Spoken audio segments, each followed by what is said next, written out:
Breaking news చూస్తున్నాం. రాష్ట్రంలో గ్రామ పంచాయతీల పునర్వర్గీకరణకు లైన్ క్లియర్ అయింది. ఈ అంశంపై గత కొంతకాలంగా కసరత్తు కొనసాగుతుండగా ఇందుకు సంబంధించి పలు ప్రతిపాదనలు అందాయి. వీటికి ప్రభుత్వం ఆమోద ముద్ర వేసింది. ఫలితంగా రాష్ట్రంలో 4 రకాల గ్రామ పంచాయతీలు ఉండనున్నాయి. గ్రామంలోని జనాభా, వచ్చే ఆదాయం ఆధారంగా రాష్ట్రంలోని గ్రామ పంచాయతీలను పునర్వర్గీకరించారు. ఇప్పటివరకు 3 రకాల గ్రామ పంచాయతీలు ఉండగా ఇకపై 4 రకాలు ఉండనున్నాయి. కొత్తగా రూర్బన్ పంచాయతీ ఉండనుంది. ఇక గ్రామ పంచాయతీల విభజనకు గత ఏడాది రాష్ట్ర మంత్రివర్గం కూడా ఆమోదం తెలిపింది. ఇందులో భాగంగానే పంచాయతీ వ్యవస్థలో మార్పులకు శ్రీకారం చుట్టారు. ఇందులో భాగంగా గ్రామ పంచాయతీల్లోనూ పలు విభాగాల ద్వారా విస్తృతమైన సేవలు అందుబాటులోకి తీసుకురావాలని ప్రభుత్వం భావిస్తోంది.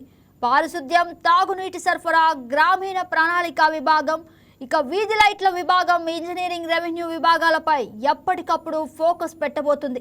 గ్రామ పంచాయతీల వర్గీకరణలో భాగంగా 10,000కు పైగా జనాభా ఉన్న గ్రామ పంచాయతీలను రూర్బన్ పంచాయతీలుగా ఉంటాయి. గిరిజన ప్రాంతాల్లో అయితే జనాభా 5,000 కంటే ఎక్కువ ఉంటే సరిపోతుంది. ఇక జనాభా 3,000 నుంచి 10,000 మధ్య ఉంటే గ్రేడ్ 1 పంచాయతీలుగా ఉంటాయి. ఇక మండల ప్రధాన కేంద్ర పంచాయతీ గ్రేడ్ 1 పరిధిలోకి రానుంది. ఇక జనాభా 2,000 కంటే తక్కువ ఉంటే గ్రేడ్ 2 పంచాయతీల పరిధిలో ఉంటాయి. గిరిజన ప్రాంతాల్లో అయితే 1,500 నుంచి 2,000 లోపు జనాభా ఉంటే సరిపోతుంది. ఇక జనాభా 1,500 కంటే తక్కువ ఉంటే గ్రేడ్ 3 పంచాయతీలుగా ఉంటాయి. పంచాయతీరాజ్ వ్యవస్థలో మార్పులు తీసుకొచ్చే అంశంపై సంబంధిత శాఖ మంత్రి డిప్యూటీ సీఎం పవన్ కళ్యాణ్ ప్రత్యేకంగా దృష్టి పెడుతున్నారు. ఇప్పటికే పలుమార్లు సమీక్షించిన ఆయన పంచాయతీలను 4 గ్రేడ్లుగా విభజించనున్నట్లు ప్రకటించారు. గతంలో ఉన్న వ్యవస్థలు పంచాయతీల ప్రగతికి అవరోధాలుగా మారాయని కూడా అభిప్రాయపడ్డారు. గతంలో అమలు చేసిన క్లస్టర్ విధానంలోనూ ఇబ్బందులున్నాయని చెప్పుకొచ్చారు. ఇక జనాభా, మండల కేంద్రం, గిరిజన నేత ప్రాంతం, ఆదాయం అనే అంశాలను విశ్లేషించుకొని గ్రేడ్లుగా విభజిస్తున్నట్లు కూడా పేర్కొన్నారు. ఇక పంచాయతీల్లోనూ పట్టణ స్థాయి సౌకర్యాల కల్పనే లక్ష్యంగా వ్యవస్థలో మార్పులు తీసుకురావాలని సర్కార్ భావిస్తోంది. పంచాయతీ కార్యాలయాల్లోనూ పౌర సేవల సత్వరం అందేలా పునర్వ్యవస్థీకరించాలని నిర్ణయించింది. ఇందులో భాగంగానే పలు కీలక నిర్ణయాలు తీసుకుంటుంది. ఇదే అంశానికి సంబంధించి మరింత సమాచారం మా స్పెషల్ కరెస్పాండెంట్ రాజేష్ అందిస్తారు. గగన, ఖచ్చితంగా కూటమి ప్రభుత్వం అధికారంలోకి వచ్చిన తర్వాత ప్రధానంగా పంచాయతీ వ్యవస్థ మీద అటు కూటమి నాయకులు సీఎం చంద్రబాబు కావచ్చు, అలాగే డిప్యూటీ సీఎం పవన్ కళ్యాణ్ కూడా ప్రత్యేకంగా ఫోకస్ చేశారు. ఎందుకంటే గత వైసీపీ ప్రభుత్వంలో పూర్తిగా పంచాయతీ వ్యవస్థ అనేది అస్తవ్యస్తంగా తయారైంది. కానీ కూటమి ప్రభుత్వం అధికారంలోకి వచ్చిన తర్వాత దాన్ని చక్కదిద్దే పనిలో అయితే పడిందని చెప్పుకోవచ్చు. ఇప్పటివరకు ఉన్న పంచాయతీకి సంబంధించి అనేక మార్పులు చేర్పులు చేస్తున్నారు. దానికి సంబంధించి ప్రభుత్వం ఒక ప్రత్యేకంగా కమిటీ వేసింది. ఆ కమిటీ కూడా ఇప్పటికే ప్రభుత్వానికి ఒక రిపోర్ట్ ఇచ్చినట్టుగా తెలుస్తుంది. అయితే పూర్తిగా పంచాయతీ వ్యవస్థ అంటే పంచాయతీలను కూడా అటు పట్టణాల పరిధిలో ఎలా అయితే ఫెసిలిటీస్ ఉంటాయో ఆ ఫెసిలిటీస్ మొత్తం కూడా పంచాయతీ వ్యవస్థలో ఉండి గ్రామీణ ప్రజలకు సంబంధించి కూడా పౌర సేవలు కావచ్చు, పాలనా పరంగా ఎలాంటి చర్యలు తీసుకుంటే అక్కడ గ్రామీణ ప్రాంత ప్రజలకు లబ్ధి చేకూరుతుంది. ఈ అంశం మీద ప్రధానంగా కూటమి ప్రభుత్వం ఫోకస్ చేసింది. ఆ ఫోకస్ చేసిన తర్వాత ఒక కీలకమైన కమిటీ వేసింది. కమిటీ కూడా రిపోర్ట్ ఇచ్చింది. అయితే పంచాయతీకి సంబంధించి కొన్ని కీలక నిర్ణయాలు ఇప్పటికే పవన్ కళ్యాణ్ కూడా తీసుకున్నారు. ఆ శాఖ మంత్రిగా ఆయన బాధ్యతలు చేపట్టాక పూర్తిగా పంచాయతీ వ్యవస్థ మీద ఆయన రివ్యూ చేశారు. రివ్యూ చేసిన తర్వాత దాదాపు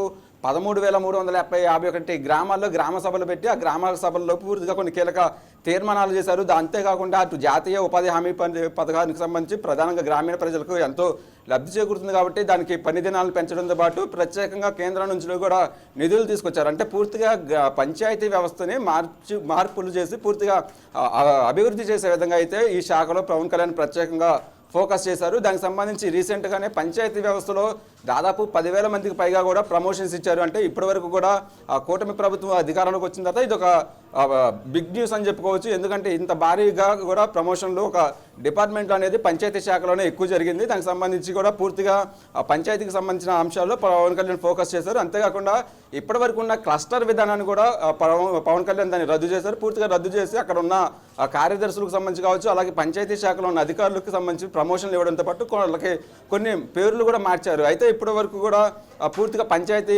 డెవలప్మెంట్ మీద ఫోకస్ చేశారు. అయితే ఇప్పుడు గ్రామీణ ప్రాంతాలకు సంబంధించి కావచ్చు పంచాయతీలో కొన్ని మార్పులు తీసుకొచ్చారు. అంటే పూర్తిగా ఆదాయం అంటే పంచాయతీ శాఖ నుంచి కూడా ప్రభుత్వానికి రెవెన్యూ జనరేట్ అయ్యే విధంగా కూడా కొన్ని కీలక నిర్ణయాలు తీసుకున్నారు. ఆ నిర్ణయాలు తీసుకున్న అనంతరం కూడా అంటే 13వ తారీఖు క్యాబినెట్ అయితే జరగబోతుంది కాబట్టి ఆ క్యాబినెట్లో కొన్ని నిర్ణయాలు తీసుకుని ఇది ఆమోదించే అవకాశం ఉన్నట్టుగా తెలుస్తుంది. అయితే ఇప్పటివరకు కూడా పంచాయతీలకు సంబంధించి అంటే దాదాపు 13,351 గ్రామ పంచాయతీ పరిధిలో అయితే 3 రకాలుగా ఉన్నాయి. అంటే గ్రేడ్ 1, గ్రేడ్ 2, గ్రేడ్ 3 అనేది 3 రకాల పద్ధతులు ఉంటాయన్నమాట. అంటే పూర్తిగా గ్రామీణ ప్రాంతాలకు సంబంధించిన సౌకర్యాలు కావచ్చు, అలాగే రెవెన్యూ కావచ్చు, అక్కడ ఉన్న జనాభా ప్రాతిపదికన 3 విధాలుగా ఉంది. అయితే ఇప్పుడు ప్రభుత్వం వేసిన కమిటీ అయితే ఒక సిఫార్సు చేసినట్టుగా తెలుస్తుంది. పూర్తిగా 4 విధాలుగా పంచాయతీలని విభజించాలంటూ కూడా ఇప్పటికే ఒక నిర్ణయం కమిటీ కూడా ఇచ్చింది. ఆ కమిటీకి సంబంధించి కూడా ప్రభుత్వం వెంటనే యాక్సెప్ట్ చేసే అవకాశం ఉంది. ఎందుకంటే రాబోయే రోజుల్లో పాలనా పరంగా కావచ్చు, అలాగే పంచాయతీకి సంబంధించిన ఎన్నికలు పూర్తిగా అటు కేంద్రం నుంచి ప్రత్యేక నిధులు కూడా వచ్చే అవకాశం ఉంటుంది. కాబట్టి పంచాయతీ వ్యవస్థకు సంబంధించి కొన్ని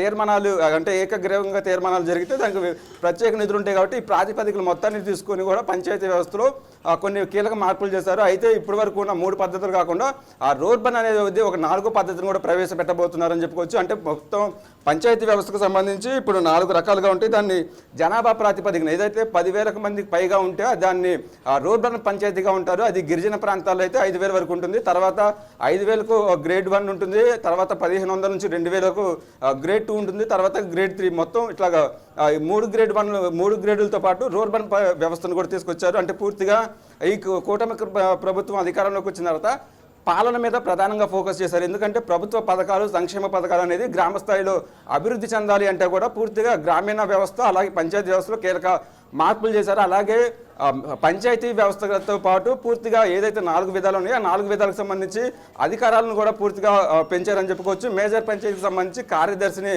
అంటే రూర్బన్ పంచాయతీకి సంబంధించి అయితే కార్యదర్శిని అక్కడ అధికార బాధ్యతలు ఇవ్వడం జరిగింది. తర్వాత డిప్యూటీ కార్యదర్శికి అయితే గ్రేడ్ 1 పంచాయతీకి సంబంధించిన బాధ్యతలు ఇచ్చారు. పూర్తిగా పంచాయతీకి సంబంధించిన అనేక మార్పులు అయితే ఈ ప్రభుత్వం తీసుకొచ్చిందని చెప్పుకోవచ్చు. పాలనా పరంగా కూడా ఇది ప్రభుత్వానికి కలిసి వచ్చే అవకాశం ఉన్నట్టు తెలుస్తుంది. అంతేకాకుండా ప్రధానంగా ప్రభుత్వానికి ఆదాయం అనేది మెయిన్ ఇంపార్టెంట్. కాబట్టి ఇప్పటి వరకు కూడా పట్టణాల్లో సంబంధించిన అటు ట్యాక్సులు కావచ్చు, అక్కడ ఉన్న పన్నులకు సంబంధించి కొంత ఆదాయం ఎక్కువగా ఉంటుంది. కానీ గ్రామీణ ప్రాంతాల నుంచి వచ్చే ఆదాయం అయితే చాలా తక్కువ ఉంది. దానికి సంబంధించి ప్రత్యేకంగా ఫోకస్ చేశారు. ఎందుకంటే ఆ పంచాయతీ వ్యవస్థలో వచ్చే రెవెన్యూని బట్టి ఆ పంచాయతీకి సంబంధించి పూర్తిగా డెవలప్మెంట్ చేసే విధంగా కూడా ఇప్పటికే ఒక ప్రత్యేక ప్రణాళికని అటు డిప్యూటీ సీఎం పవన్ కళ్యాణ్ కూడా అధికారులతో సమీక్షించారు. సమీక్షించిన తర్వాత పూర్తిగా రెవెన్యూ ఆధారంగా పంచాయతీ పరిధిలో ఉన్న నిధులు కావచ్చు, అక్కడ అంటే ప్రధానంగా గ్రామీణ ప్రాంతాల్లో రోడ్లు కావచ్చు, రవాణా, అలాగే డ్రైనేజీ వ్యవస్థ, అలాగే రైతులకు సంబంధించి కొన్ని ఏదైతే local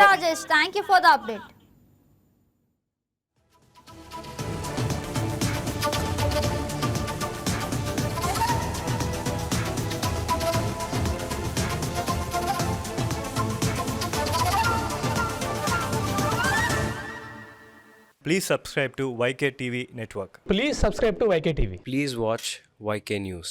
Don't forget to subscribe YK News channel.